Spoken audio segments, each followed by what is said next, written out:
오산학교 학생, 학부모 및 동문 여러분 안녕하세요. 저는 남강문화재단 이사장을 맡고 있는 강용익입니다. 반갑습니다. 1864년에 평안북도 정주에서 출생하신 남강 이승훈 선생님은 1907년 평양에서 안창호의 교육진흥론 연설을 듣고 감명을 받아 오산학교를 세워 인재 양성에 힘썼고 비밀 결사단체인 신민회에도 가입하여 활동하셨습니다. 이후에 백오인 사건으로 체포되어 고초를 겪으셨으나 이에 굴하지 않고 1919년 3.1운동 당시 민족대표 33인의 한 사람으로 참여하셨습니다. 한평생을 조국의 독립과 민족교육을 위해 힘쓰셨던 남강 이승훈 선생님은 낙심하지 말고 결의의 광복을 위하여 힘쓰라. 내 유해는 땅에 묻지 말고 생리표본을 만들어 학생들을 위해서 쓰게 하라.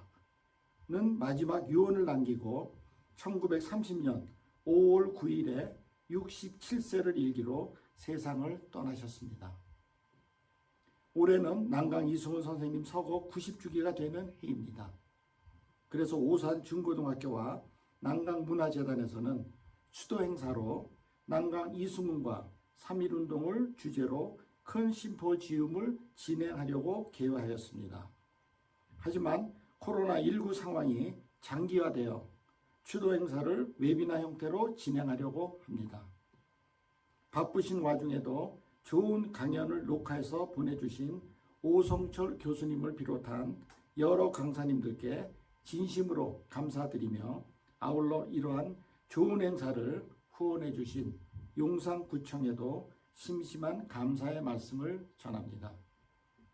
이번 웨비나를 통해 오산학교 학생들과 동문 여러분들이 남강정신을 마음속에 깊이 새길 수 있는 기회가 되기를 소망하고 코로나19가 종식되고 더 좋은 행사로 직접 만나 뵙기를 희망합니다.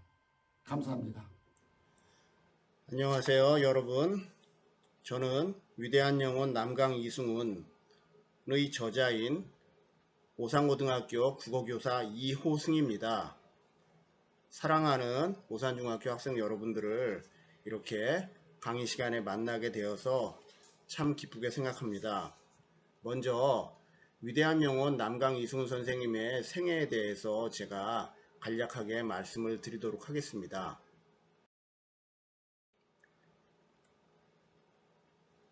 남강 선생님의 생애는 1907년을 기점으로 하여서 전반기 생애와 후반기 생애로 나뉘게 됩니다. 남강 이승훈 선생님은 1864년 3월 25일 평안북도 정주에서 태어나셨습니다. 부친 이석주와 모친 홍주 김씨 사이에 둘째 아들로 태어났으며 가난한 집안에서 출생하셨습니다. 남강은 생후 8개월 만에 어머니를 여의고 6살에 고향 정주 읍내를 떠나서 인근의 납청정으로 이사를 하셨습니다. 이곳에서 10살 때까지 10살 때 이제 아버지께서 돌아가셨는데요. 몇 년간 서당에서 한문 공부를 한 것이 남강 선생님의 공부의 다입니다.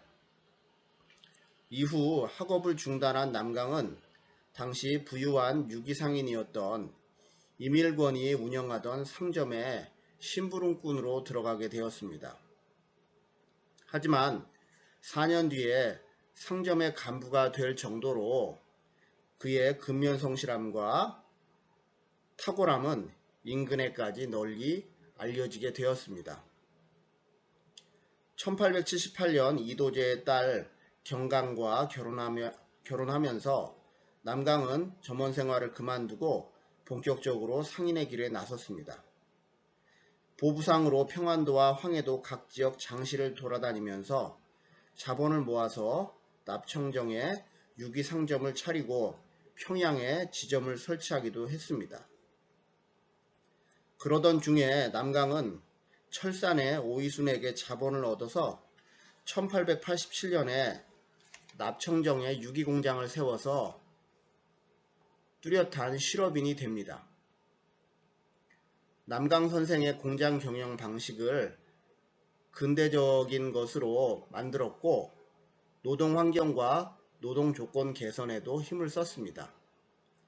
그러나 이러한 그의 성공은 1894년 청일전쟁이 황해도와 평안도 지역을 전쟁터로 만들어버리면서 물거품이 되고 말았습니다. 하지만 여기에 좌절하지 않고 남강 선생님은 오이순에게 투자를 받아서 상점과 공장을 재건했습니다.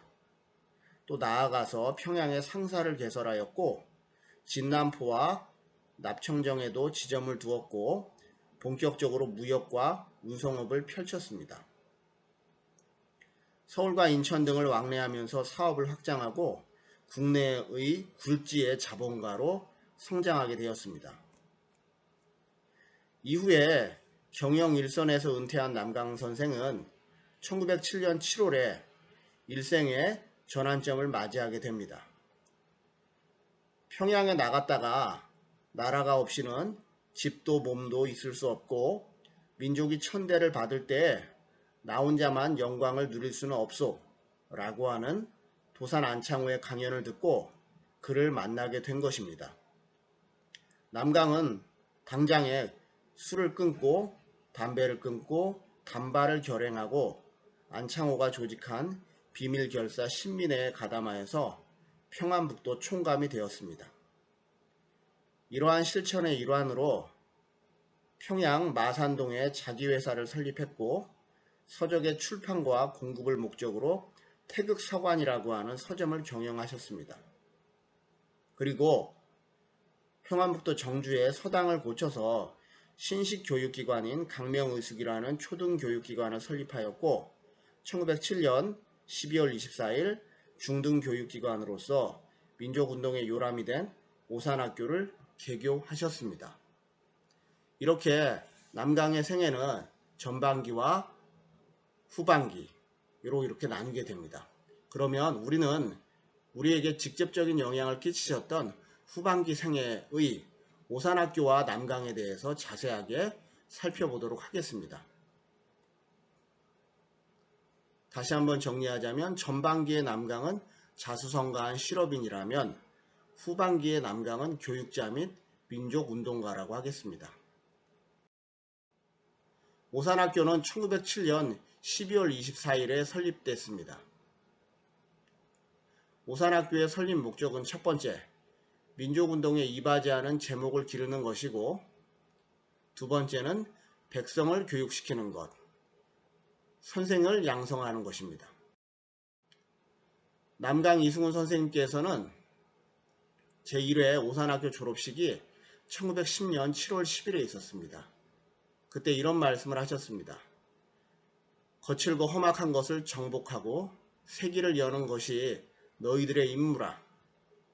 여기에 한 가지 부탁할 것은 어디를 가든지 거짓말을 말고 남을 속이지 말고 자기의 맡은 일을 게을리 말고 행한다면 세상 사람들이 오산학교 출신이 훌륭하다고 할 것이다. 이런 말씀을 하셨습니다. 남강 선생님은 어디를 가든지 거짓말을 하지 말고 남을 속이지 말고 자기의 맡은 일을 게을리하지 말아야 한다고 저희들에게 가르치신 것입니다. 또 남강 선생님은 안중근 사건 이후 또 백오인 사건 등으로 인해서 옥살이를 계속하셨습니다. 이때도 학생과 졸업생들에게 이러한 말씀을 남기셨습니다. 나는 감옥에 있으면서도 잠시라도 학교를 잊은 적이 없었다. 백성 한 사람이 깨어 일어나서 밝고 덕스럽고 힘있는 사람이 되기 전에는 이 모든 것이 헛된 수고가 될 것이다. 나는 우리 학생들이 우리나라 방방곡곡에 흩어져서 결의 속에 파고 들어가 그들을 깨우치고 그들의 힘을 길러 민족 광복의 참된 기틀을 마련하는 자가 되기를 바란다. 여기에서 그 유명한 밝고 덕스럽고 힘있는 사람이라는 이야기가 처음 등장하게 됩니다. 밝고 덕스럽고 힘있는 오산학교 학생이 되도록 우리 모두 최선을 다해야겠습니다. 남강 이승훈 선생님은 민족관과 교육관이 남다르셨는데요. 1917년에 새롭게 건물을 낙성하시면서 또 이런 말씀을 하셨습니다. 첫 번째, 학생들로 하여금 육체 노동의 고귀함과 노동이 얼마나 힘들다는 것을 알게 하자. 두 번째, 협동과 봉사의 정신을 기르자. 세 번째, 이렇게 이룬 학교에 대한 애착심과 그리움을 갖게 하자. 네 번째, 대자연과 삶의 공감을 체득하자.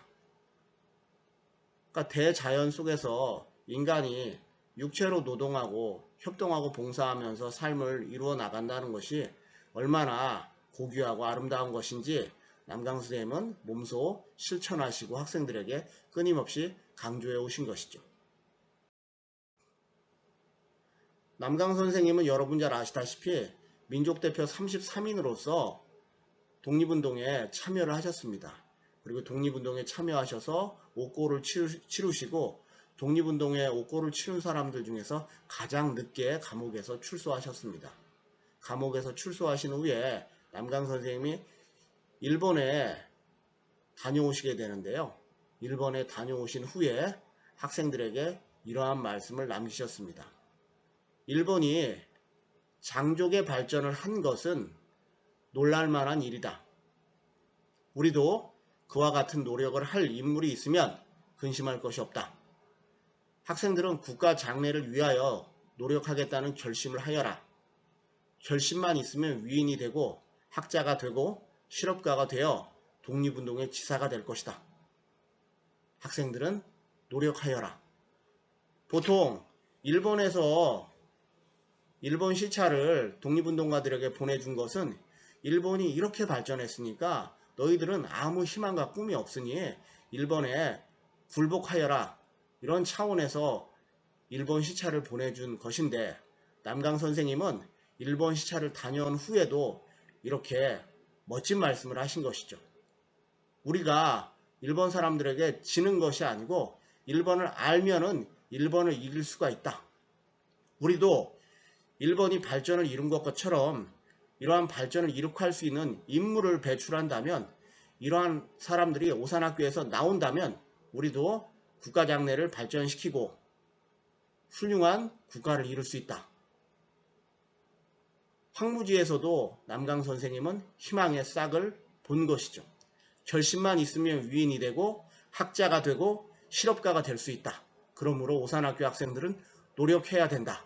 라는 말씀을 하셨습니다. 지금 우리도 툭하면 선진국 타령을 하잖아요. 하지만 선진국이 우리의 대안일 수도 있지만 우리의 대안은 우리 스스로 만들어 나가야 하는 것이죠. 그렇게 하기 위해서는 우리 스스로 훌륭한 학자가 되고 실업가가 되고 뜻을 갖고 있는 지사가 되어야 하는 것이죠. 우리에게도 되새겨 볼 수 있는 훌륭한 말씀입니다. 학교 교육에 대한 생각을 확장하셨는데 남강 선생님은 이런 생각을 1920년대 들어서 하시게 됩니다. 유치원에서 대학에 이르는 체계적인 교육기관을 만들어야겠다. 단지 오산학교가 중등교육기관에서 멈추는 것이 아니고 유치원, 초등학교, 중등학교, 고등교육기관인 대학까지 설립하여서 민족의 지도자들을 양성하는 학교로 만들어야겠다는 생각을 하시게 된 거죠. 오산학교를 우리나라의 모범적, 경제적, 문화적, 윤리적인 지역으로 건설하여서 전 민족이 본받게 하자는 웅대한 뜻을 다시 한번 품게 되신 것이죠. 남강 선생님은 오산학교 학생들이 어떤 사람이 되기를 바라셨냐면 허무맹랑한 이상에만 치우쳐 있는 사람들이 아니고 한 사람이 하나의 기술, 한 사람의 재능을 갖고 있는 실업교육의 중요성을 강조하셨습니다. 그래서 산업과 교육을 연결한 종합교육을 계획하고 구상하셨던 것이죠. 그렇기 때문에 대학까지 설립하려고 마음을 먹고 있었던 겁니다. 그래서 총독부에 오산학교 농과대학 설립 허가를 26년에 신청하셨습니다. 그리고 이러한 농과대학에서 연습을 할 수 있는 숲을 임해농장을 건설하셨고 학교 재단을 만드시고 또 학교에서 공장을 설립하고 해서 학생들이 실질적인 민족에게 기여할 수 있는 실질적인 사업을 할 수 있도록 최선을 다하신 것이죠. 이러한 남강 선생님의 뜻이 온전하게 이루어지지 못했습니다. 여러분 아시다시피 남강 선생님은 자기 몸마저도 자기의 육체마저도 학생들에 대한 실험 실습용으로 사용하라는 유언을 남기시고 1930년에 돌아가셨죠. 남강 선생님의 위대한 제자인 함석헌 선생님은 이러한 이야기를 남강 선생님에게 남겼습니다. 학생을 대하여 말할 때도 의로움이라는 것을 말할 때에는 그 하얀 수염난 입술이 부들부들 떨리었다. 남강 선생님은 의로움에 살아간 분이라는 것이죠. 학생들에게 의로움에 대해서 말씀하실 때는 그 수염이 떨렸다는 겁니다. 마지막 증거를 하던 날에도 장래일을 알 수 없고 다음은 모르겠으나 지금까지 나는 의를 위하여 죽으라면 조금도 사양할 생각은 없다 라는 말씀을 하시면서 의로움만을 마음의 일념으로 삼고 남강 선생님이 오산학교를 세우셨고 오산학교 교육을 실천하셨고 또 원대한 꿈을 꾸셨고 하지만 그 꿈을 이룩하지 못하고 돌아가셨지만 그 꿈은 그 후 민족의 가슴에 새겨져서 아직까지도 사람들 마음속에서 면면히 숨을 쉬고 있는 것이죠. 저는 지금까지 남강 선생님의 1907년을 기점으로 해서 생애 전반기와 생애 후반기에 남강 선생님의 교육 정신과 실업 정신, 남강 선생님의 의로움에 대해서 살펴보았습니다. 이 남강 선생님의 의로움이 살아 숨쉬는 오산학교에서 교육받고 실천하고 있는 오산중학교 여러분, 남강 선생님의 뜻은 한마디로 정의하자면 교육과 실천과 의로움의 질서입니다.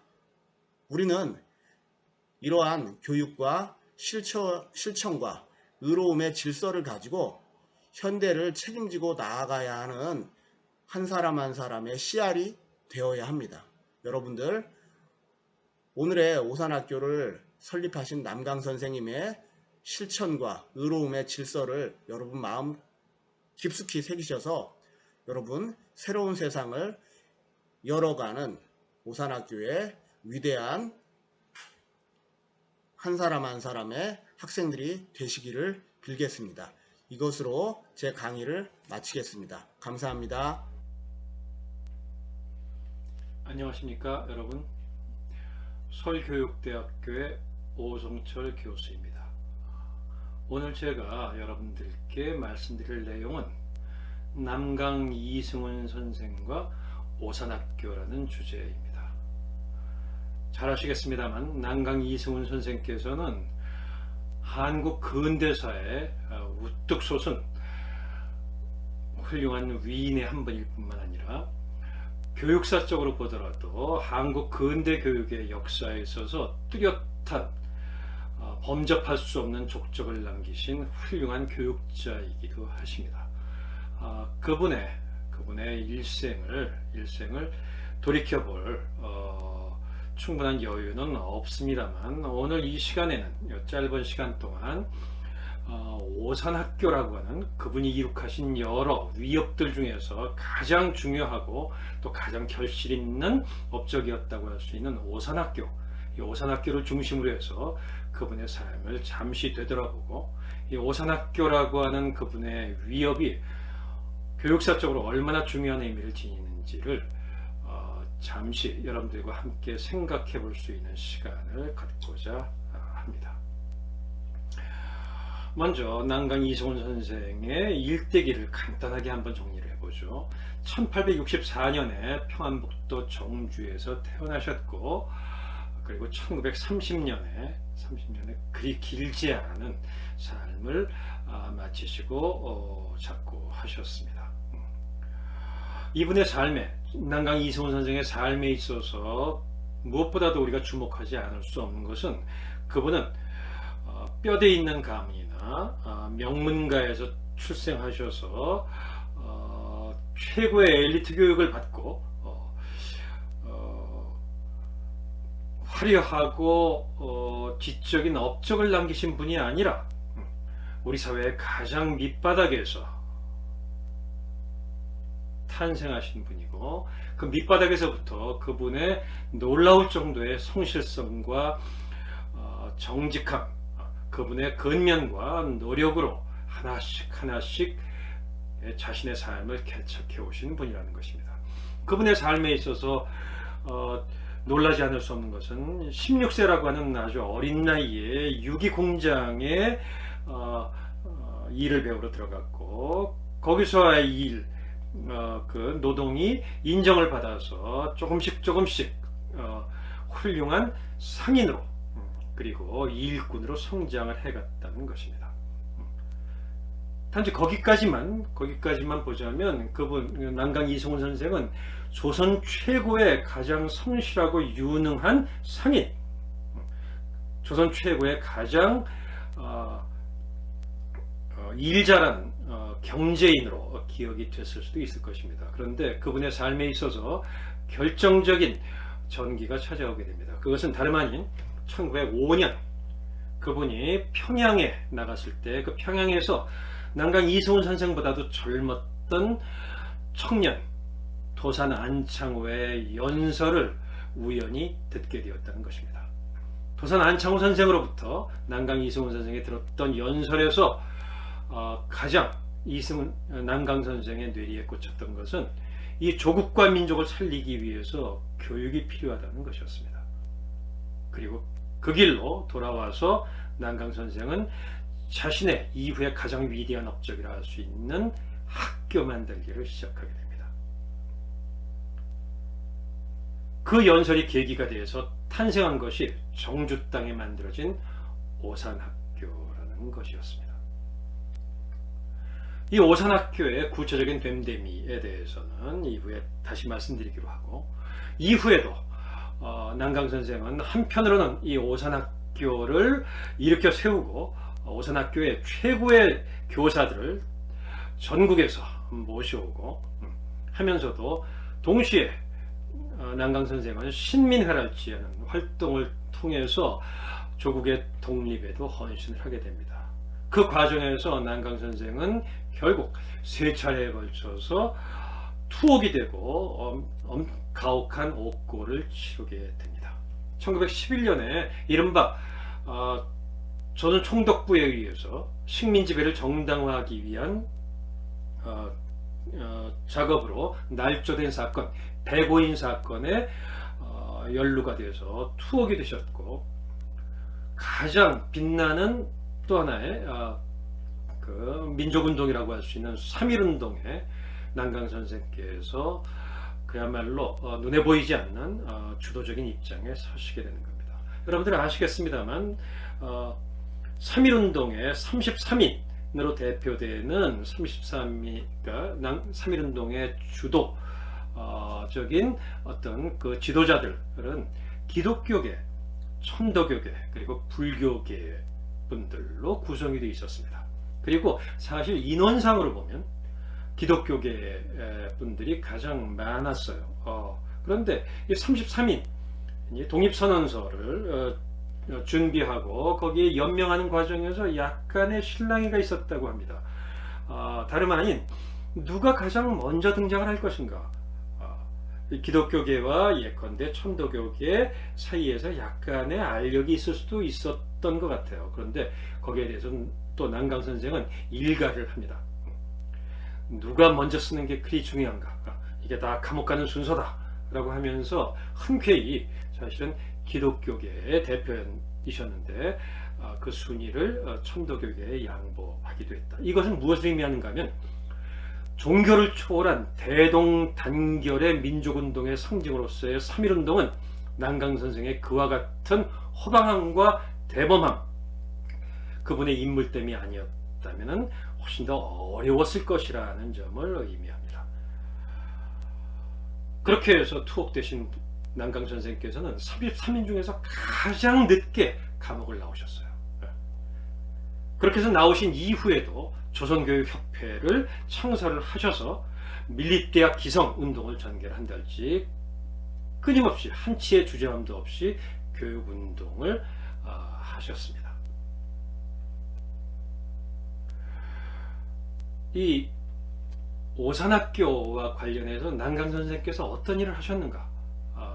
그분은 오산학교의 정신적인 지주이자 실질적인 운영자이기도 하시고 몸소 조선 각지를 찾아다니면서 가장 훌륭한 교사들을 오산학교로 초빙하는데 스스로 이렇게 투신하신 분이기도 합니다만, 오산학교에서의 남강 선생의 어떤 그 기여와 관련해서 가장 상징적인 것은 아마도 겨울에 그 재래식 화장실에, 오산학교의 재래식 화장실에 학생들이 놓은 똥이 산처럼 쌓여서 얼어붙었고, 그렇기 때문에 이 화장실을 이용하지 못하게 되자 남강 선생께서 직접 도끼를 들고 그 빙산처럼 얼어서 솟아오른 그 똥을 깨뜨리면서 그걸 화장실을 청소하시면서 그렇게 기뻐하셨던 그 일화일 것입니다.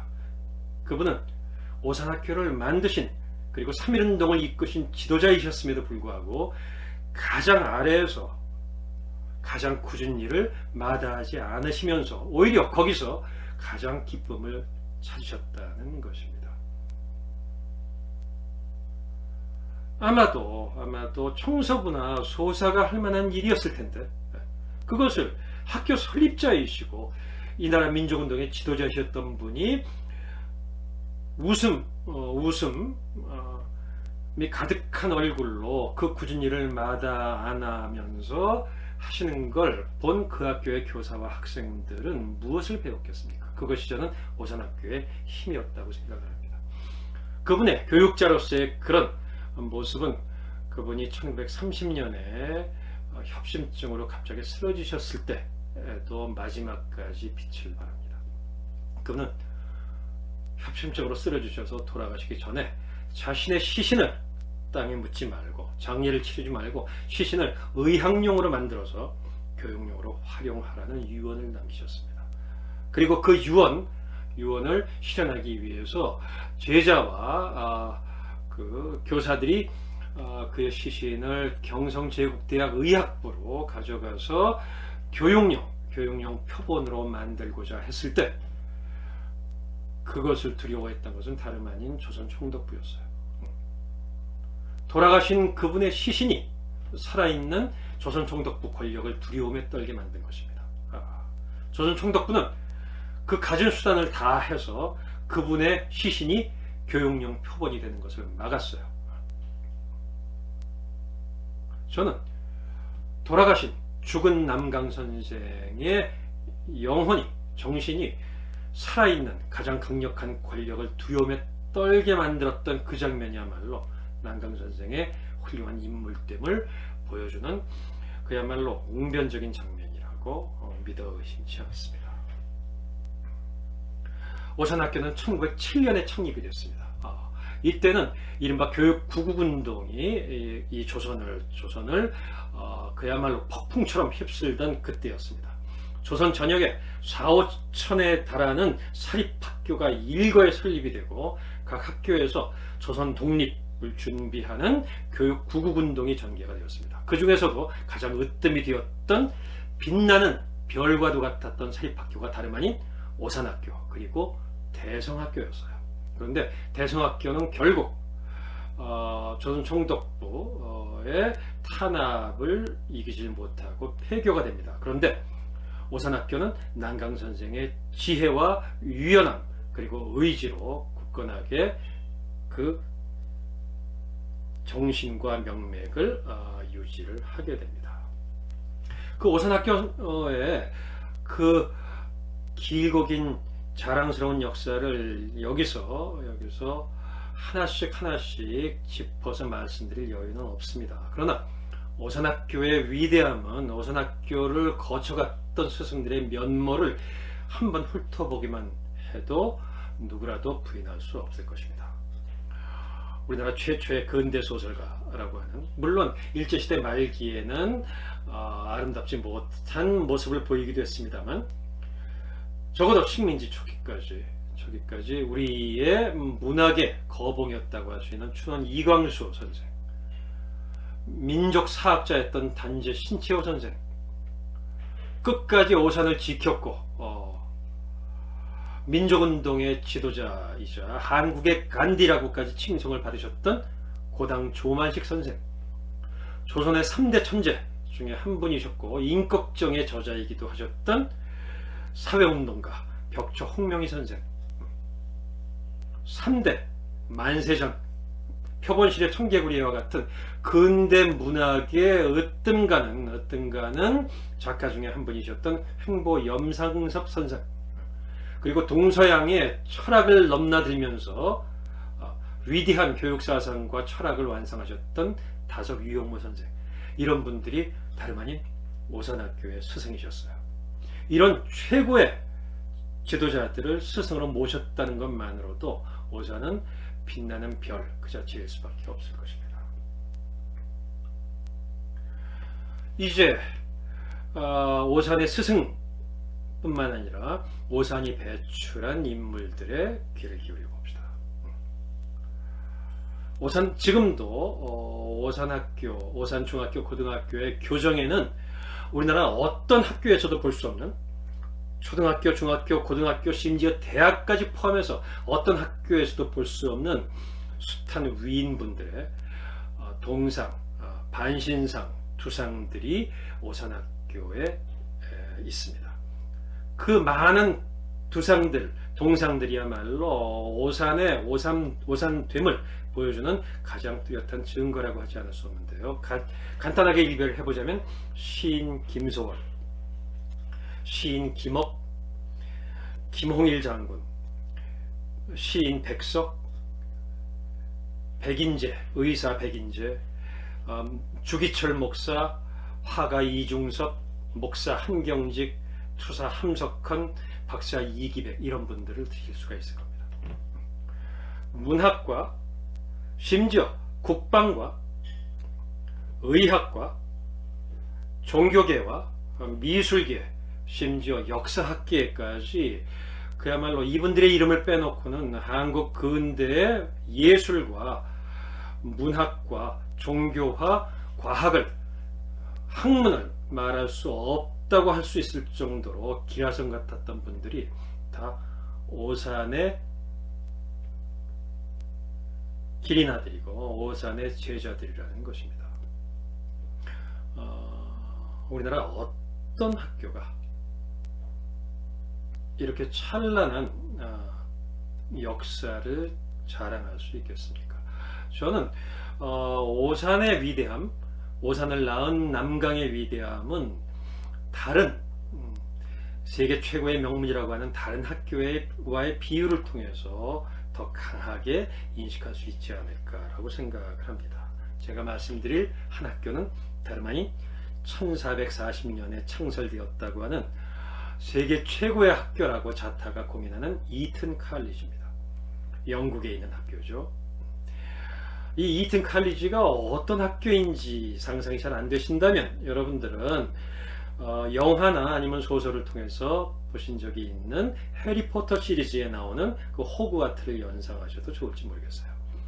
이 이튼은 영국의 기라성 같은 수상과 지도자들을, 학자들, 사상가들을 배출한 세계 최고의 명문 학교고, 이튼 출신들이 케임브리지와 옥스퍼드를 나와서 영국을 이끄는 엘리트들이 된다고 하는 것입니다.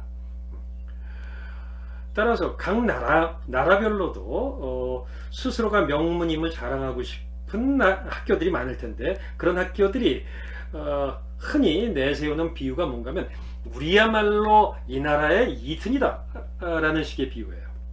한국에서도, 우리나라에서도 우리가 한국의 이튼이다 라고 스스로 이렇게 자화자찬했던 학교가 없진 않았습니다. 그 학교의 예를 들자면 한때는 서울 지금 정덕도서관 자리에 있었던 학교고, 지금은 강남에 위치한 K고등학교, 그 K고등학교가 한때 자신들을 한국의 이튼이라고 스스로 자화자찬한 적이 있습니다. 그들이 자화자찬한 근거는 무엇이었을까요?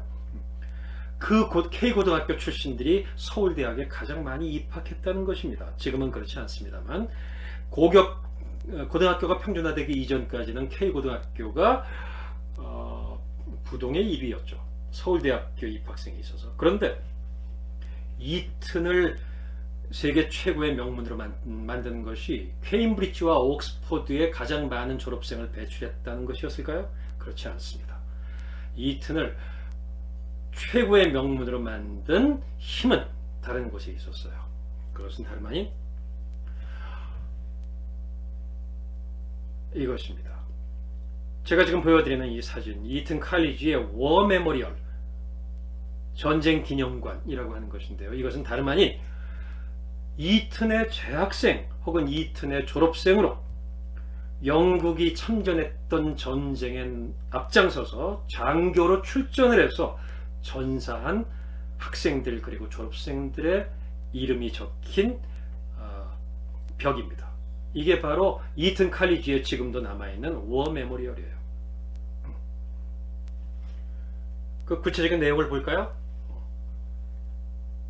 여기에 보면 오른쪽에 연도가 새겨져 있고요. 그 연도 앞에 계급 리eutenant, 메이저, 캡틴, 리eutenant, 캡틴, 리eutenant 이런 이게 다 장교들입니다.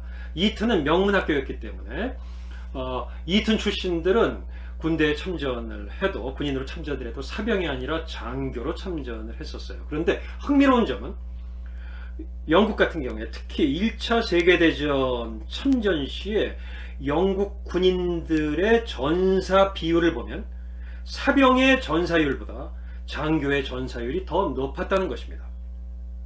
이것은 무엇을 의미하는가 하면 참호전으로 참호에서 이렇게 웅크리고 있다가 그러니까 공격 앞으로 오라는 지시가 떨어지면 참호에서 나와서 적진으로 돌진하는 이런 형식의 전투가 지배적이었던 1차 세계대전에서 참호에서 가장 먼저 머리를 들고 참호 바깥으로 뛰어나온 사람들이 다름 아닌 사병이 아니라 장교였는데 그 장교들의 태반이 이튼 출신이었다는 것입니다. 그들은 스스로 모범을 배웠어요. 그래서 사병의 전사율보다 장교의 전사율이 더 높았던 것입니다. 그렇게 해서 1차 세계대전에서 사망한 이튼의 재학생과 졸업생들의 이름이 오늘날에도 이튼의 교정에 이 워 메모리얼에 새겨져 있는 것입니다. 이 워 메모리얼에 새겨져 있는 이 이름이야말로 이튼을 위대한 학교로 만드는 증거이며 이 이름이야말로 노블리스 오블리제, 즉 고귀한 자들의 의무라고 하는 영국의 지도층들의 고귀한 의무를 상징적으로 보여주는 것입니다. 이 워 메모리얼이 이튼으로 만든다는 것이죠. 그렇다면 한국의 이튼은 무엇을 가지고 스스로를 이튼으로 이야기를 할 수 있을까? 저는 앞서서 보여드린 오늘날에도 오산학교의 교정에 동상으로 서 계신 분들, 스승들과 제자들의 이 위대한 면면이 오산을 한국의 이튼으로 만들지 않는가? 이런 생각을 가지고 있습니다. 물론 오산학교는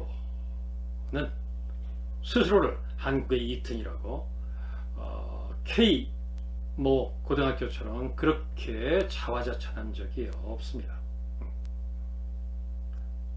그럼에도 불구하고 조용히 한국의 근현대 지도자들을 배출해오는 교육적 위협을 계속해오고 있는 이 오산학교야말로 제가 믿는 바 한국의 이튼이 아닐까?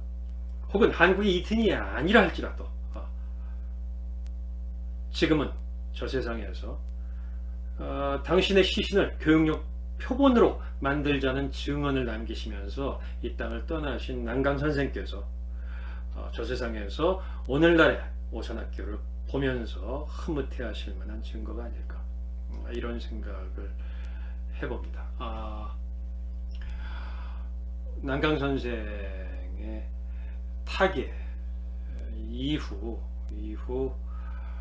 1930년에 타계하신 이후 2020년이니 사실은 90년의 세월이 흘렀습니다. 적지 않은 세월이 흘렀습니다만 남강 선생의 그 위대한 뜻은 오늘날에도 오산을 지키고 계시는 교육자분들, 그리고 오산을 다니는 학생 여러분들을 통해서 영원히 계속되리라 믿어 의심치 않습니다.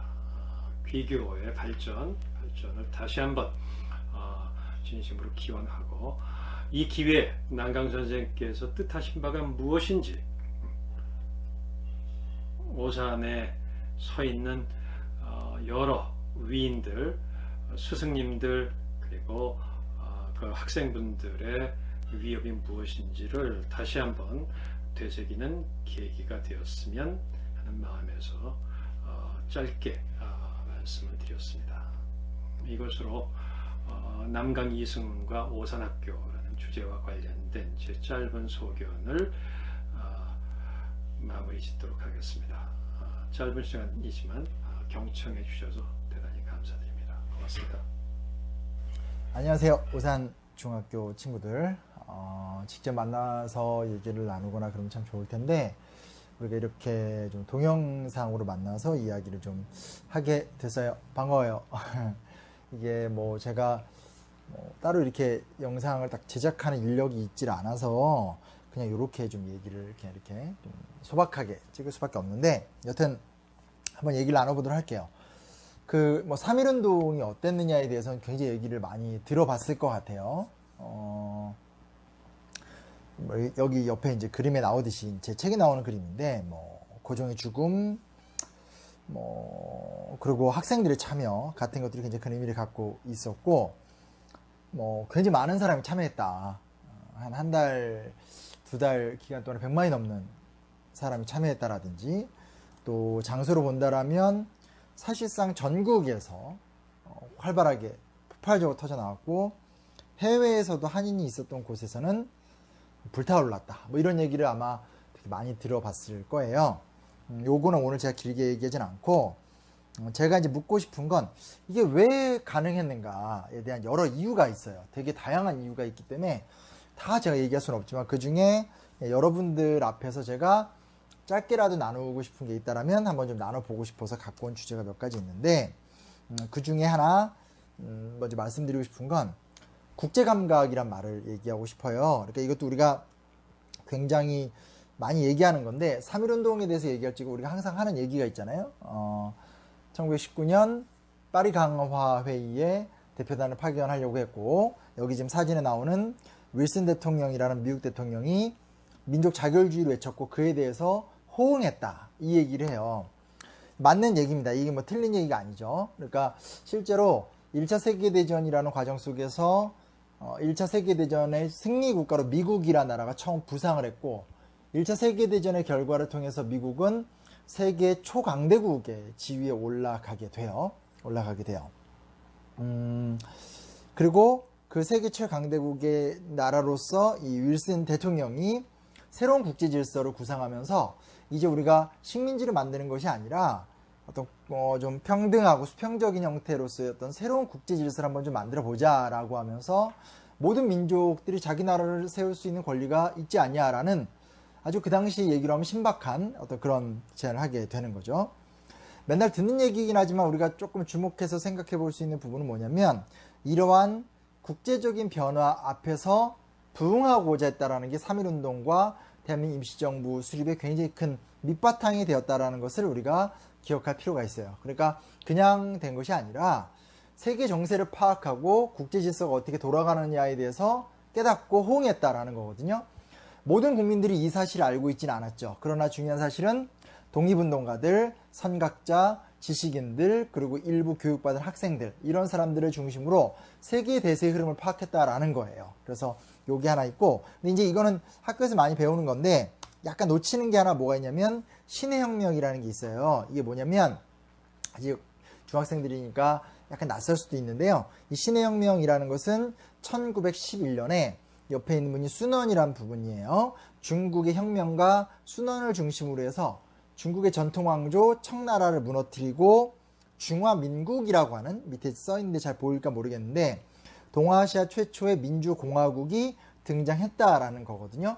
되게 컸던 사건이에요. 보세요. 시기로 따지게 되면 1910년에 조선이 망했는데 1911년에 중국에선 청나라가 망하긴 하지만 중국인들 스스로 민주공화정 하겠다고 하면서 만주족을 타도하고 중화민국이라는 민국이란 나라를 세웠다라는 거예요. 그러니까 이게 지금도 우리가 이런 거 있잖아요. 뭐 미국의 정세, 일본의 정세, 그리고 뭐 중국의 정세 같은 것들을 보면서 또 남북한 관계를 보면서 야, 이 나라가 앞으로 어디로 흘러갈까 뭐 이런 얘기들을 많이 한다는 거예요. 특히 어른들이. 근데 이때도 생각해 보세요. 우리가 보통 얘기하는 건 3.1운동의 직접적 배경이 되는 미국이라는 강대국의 부상과 윌슨이라는 사람의 새로운 어떤 정치 구상이 굉장히 큰 영향을 줬다고 얘기하는데, 또 한편에 조금 더 크지만 우리가 많이 간과하는 게 뭐가 있냐면 신해혁명이라는 사건이에요. 생각해 보세요. 여러분 잘 알다시피 우리나라는 굉장히 오랜 기간 동안 중국을 모셨던 나라죠. 모시기도 했고 사대관계 속에서 굉장히 좀 중요하고 긴밀한 관계를 맺어왔었죠. 그러니까 사실은 우리 입장에서 중국이 어떻게 변하는가가 영향을 많이 받을 수밖에 없는 입장이에요. 즉 중국이 어떻게 돌아가는가에 대해서 우리가 잘 알고 있다라는 거거든요. 근데 우리는 망했지만 중국에선 민주혁명이 일어난 거예요. 여기에 대해서 사실은 굉장히 많은 사람들이 관심을 가질 수밖에 없었죠. 그리고 생각해 보세요. 우리가 기억하는 대부분의 독립운동가들의 활동 거점이 어디예요? 그렇죠. 중국이에요. 그러니까 사실 이게 굉장히 좀 중요한 걸 놓친 건데, 뭐냐면 신혁명이 터졌었을 때 많은 사람들이 놀란 거죠. 아, 식민지가 되는 것이 아닌 다른 길이 있구나. 그리고 그것이 왕조나 즉 국왕이나 뭐 이씨, 그리고 혹은 왕씨, 아니면 무슨 뭐라고 할 수 있을까요? 그 어떤 황제를 섬기고 이런 것이 아니라 우리 스스로 대표를 뽑을 수 있는 새로운 체제를 만들 수가 있구나. 중국이 먼저 했고 우리가 왜 못하겠냐. 이런 생각을 할 수밖에 없다라는 거고, 거기에 관심이 많았다라는 거예요. 그래서 여기서 우리가 하나 좀 주목해 볼 수 있는 게 뭐냐면, 신혁명 전후로 실제로 중국의 민족주의자들과 우리나라의 민족주의자들 간에 굉장히 교류가 많았어요. 많았고 그 중에 신규식이라는 인물이 있어요. 앞으로 독립운동사 같은 거를 공부하다 보면 신규식이라는 이름이 있고, 사실 더 많이 나오시는 분이 김규식이라는 분이 있는데 두 분은 달라요. 그래서 신규식이라는 분이 있는데, 이 신규식은 임시정부 법무총장을 역임하셨고, 또 임시정부에서 어천절을 제정해서 오늘날 개천절 같은 그 10월 3일날 개천절의 기원이 되는 어떤 그런 제도를 또 만들기도 했던 분인데, 이 신규식은 아예 순원과 함께, 신규식 혼자는 아니고 더 많은 조선인들이 있지만 그중에 저명한 분을 얘기한다면 신규식은 순원과 함께 아예 신해혁명에 참여했었다라는 거예요. 그러니까 무슨 얘기냐면, 조선이 망해가면서 국내에서 더 이상 비전과 방향성을 찾고 있지 못하는 그 상황에서 그냥 머물러 있고 절망하고 있었던 것이 아니라, 신규식을 비롯한 일단의 독립운동가들이 아예 중국혁명에 동참해서 혁명이라는 것, 민족주의 혁명이라는 것이, 또 민주공화정을 향한 혁명이라는 것이 무엇인가에 대해서 온몸으로 체득하고 경험했다라는 것들, 이것도 굉장히 큰 자산이 됐다라는 거거든요. 그래서 제가 여러분들한테 첫 번째로 좀 나누고 싶은 얘기 뭐냐면, 첫째는 국제 감각이 굉장히 탁월했었다라는 거죠. 모든 사람이 가질 수는 없지만 적어도 선각자들, 독립운동가들은 우리나라가 망해가고 있는 그 상황 속에서 절망만 하고 있는 것이 아니라, 그렇다면 망한 나라라고 해서 포기할 것이냐, 다시 이 나라를 세우고 일제를 몰아내야 되는데 어떤 상상력을 가질 것이냐 라는 생각에서 소위 말하는 국지적 정세를 통해서 새로운 희망과 비전을 발견할 수 있었다라는 거예요. 좀 주목해서 볼 만한 부분이죠. 이거 하나 제가 말씀드리고 싶었고요. 두 번째 뭐냐면, 여러분들이 이제 학생이잖아요. 그래서 저도 학생이었고, 저도 지금 대학원에 있으니까 또 한편에서 학생이기도 하고 한데, 또 하나 되게 주목해서 볼 수 있는 게 뭐냐면, 청년정신이라는 거. 이 청년이라는 단어가 최근에는 많이 쓰는 단어는 아니어서 좀 그렇긴 하지만, 뭐라고 표현하죠? 학생정신? 이렇게 얘기를 해야 되나요? 아무튼, 우리가 보통 3.1운동 얘기하면 유관순 열사를 다 떠올리잖아요. 이게 무슨 얘기냐면, 어떤 3.1운동이라는 사건 속에서 보는 그 학생들의 적극적인 모습들에 대해서 우리가 참 감동을 많이 받게 되는데 참 중요한 부분이라고 생각해요. 일단은 약간 늙은 청년들부터 먼저 얘기를 좀 해보도록 할게요. 이 사진에서는 지금 구석에 보면 여기에 김규식이란 분이 앉아 계세요. 보통 인터넷으로 김규식을 치면 굉장히 나이가 들어 보이기 때문에 이 사진이 좀 낯설 수 있는데, 자, 이것도 여러분이 아마 지금 모르겠고 아마 고등학교 가거나 한국사 능력 검정 시험을 보면 외워야 되는 단체인데, 신한청년단이라는 단체가 있어요. 신한청년단을 이끌었던 여러 리더들 중에서 여운형과 김규식이 있어요. 물론 이분들은 나이가 이 당시에 30대이기 때문에 우리 여러분들보다 훨씬 나이가 많고 연배가 있으신 분들이죠. 그럼에도 불구하고 이 사람들은 좀 굳이 얘기한다면 뭐 젊은 층으로 좀 볼 수 있는 건데, 왜 이 사람들 얘기를 하게 되냐, 되게 중요한 게 뭐냐면 이런 거예요.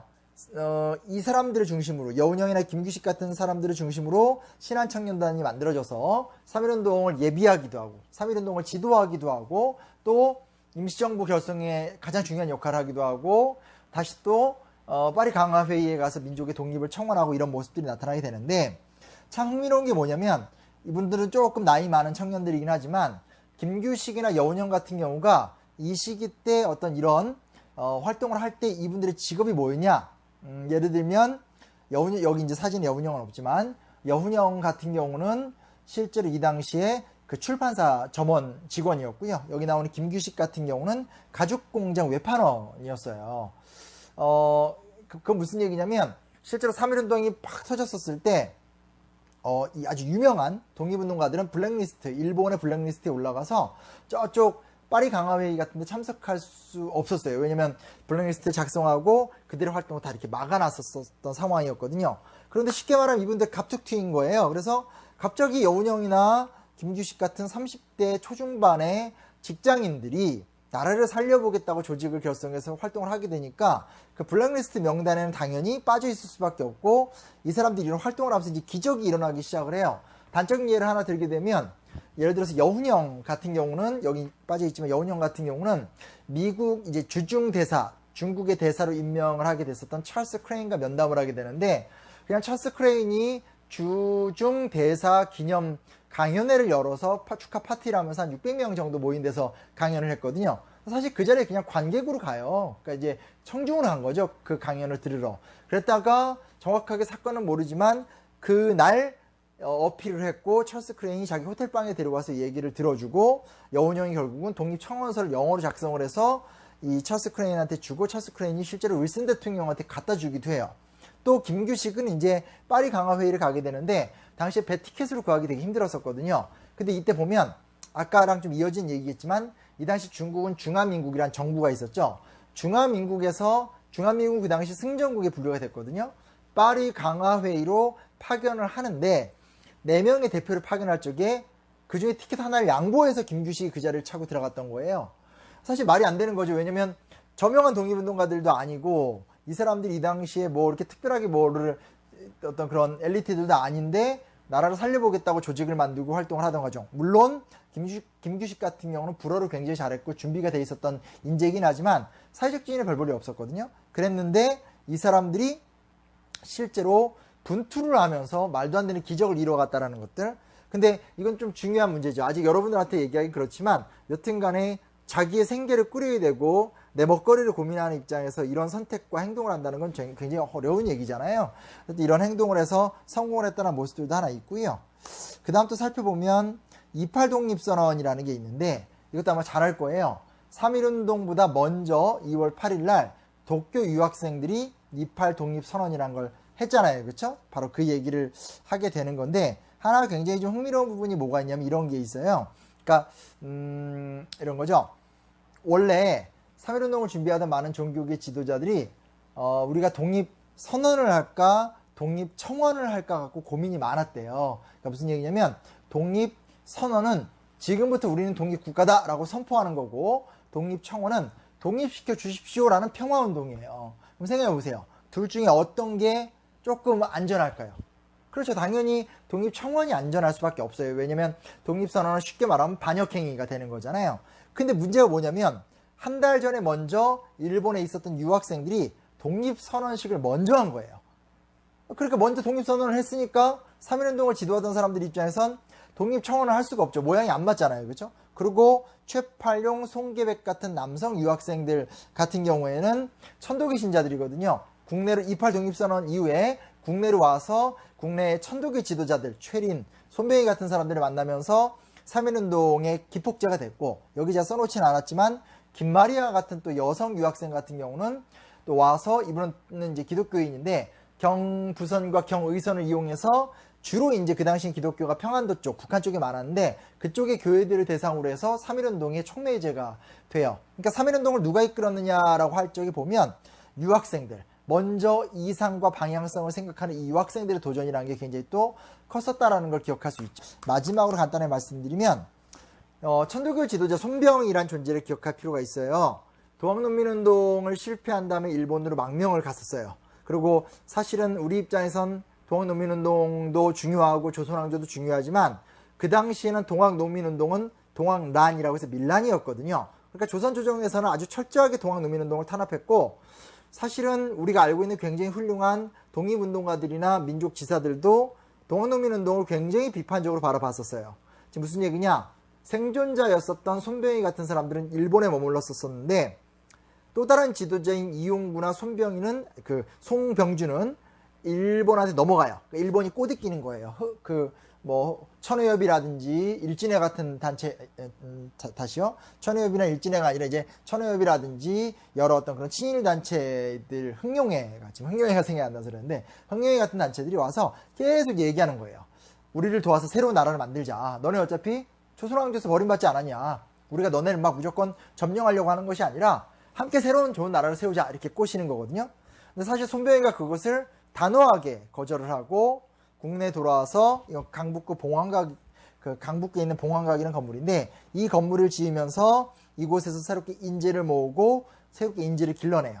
그리고 나서 다시 대대적인 자금을 모금해서 이 10년대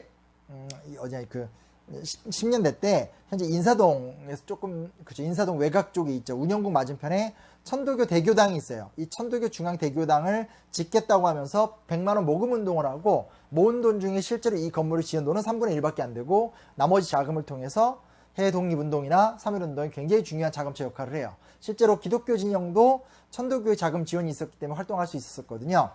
이런 것들을 보면, 이건 또 세 번째 질문이지만, 종교란 무슨 역할을 할 수 있을까? 뭐 이런 생각을 좀 해볼 수 있는 거예요. 그래서 사실 3.1운동의 힘은 여러 가지 부분에서 축적돼서 폭발이 되긴 했지만, 세 가지 이야기. 첫 번째는 독립운동가들이 시대를 읽었다라는 특징들, 그리고 두 번째는 방금 얘기했듯이 학생들이라는 이상주의자들이 있었다라는 것들, 의기를 갖고 있는 존재가 있었다라는 것들, 마지막으로는 참 종교인들의 아주 헌신적인 노력이 있었다라는 것들. 결국은 시대의 대세를 알되 이상과 비전을 가슴에 품었던 그들이 역사의 변화를 이뤄내었다라는 것들에 대해서 우리가 먼저 기억해 봤으면 좋겠습니다. 제가 오늘 얘기 짧게 준비했었는데, 아무튼 많이 얘기 좀 나눴으면 좋겠고요.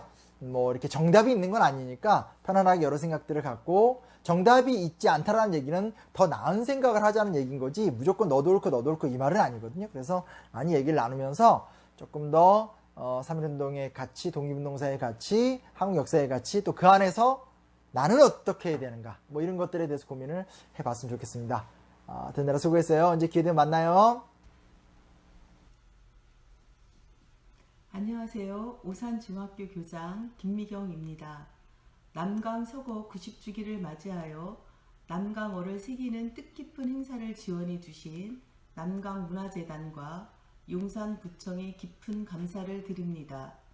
훌륭한 강사님들의 좋은 말씀은 민족의 미래를 위해 희생하셨던 남강 정신을 다시 생각해 볼 수 있는 귀한 시간이었습니다. 코로나로 인해 힘들고 어려운 시기에 나라의 독립과 민족 교육을 위해 힘썼던 남강 선생의 말씀을 새겨봅니다. 서로 돕고 낙심하지 말고 쉼 없이 전진하라. 세계에서 주목한 K-방역의 주요 원동력은 우리 국민들이 서로 돕고 배려하고 참여하는 마음에서 이루어진 놀라운 결과입니다.